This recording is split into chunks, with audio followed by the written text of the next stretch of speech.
북한이 우주 정찰을 위한 임무를 계획대로 실행하겠다는 입장을 밝혀 2차 위성 발사가 임박한 것 아니냐는 분석이 나옵니다. 푸틴 러시아 대통령이 다음 달 중국에 이어 북한을 방문할 가능성도 거론되는데 위성 발사 시기가 이와 연동될 것이라는 시각도 있습니다. 김대근 기자가 보도합니다. 북한의 위성 등 우주 개발을 관할하는 국가항공우주기술총국이 대변인 담화를 발표했습니다.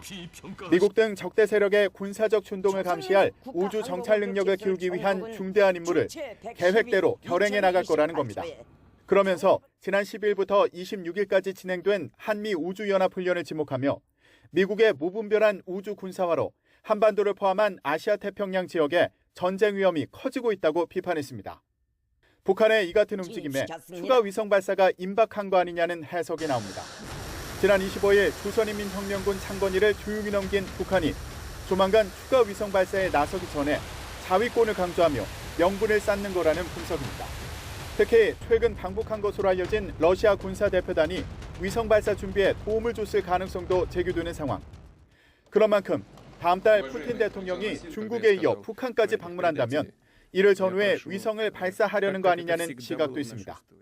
군사정찰 위성과 관련한 북러 간의 기술 교류가 있었을 가능성도 있기 때문에 2차 군사정찰 위성 발사를 성공한다면 푸틴 대통령의 방북을 더욱 빛낼 수 있는 이런 가운데 김정은 국무위원장의 차량 행렬 가운데 일본 토요타의 스포츠 유틸리티 차량이 새롭게 목격됐다고 미국의 북한 전문 매체 NK뉴스가 보도했습니다.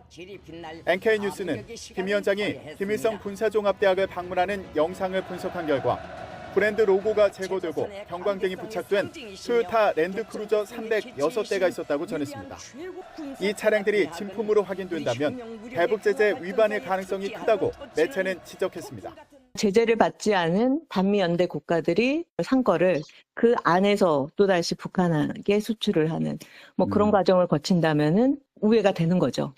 불안정한 국제 정세 속에 북한은 반미연대를 통한 제재 무력화 시도를 강화할 것으로 예상돼 국제사회의 우려도 커질 것으로 보입니다. YTN 김대근입니다.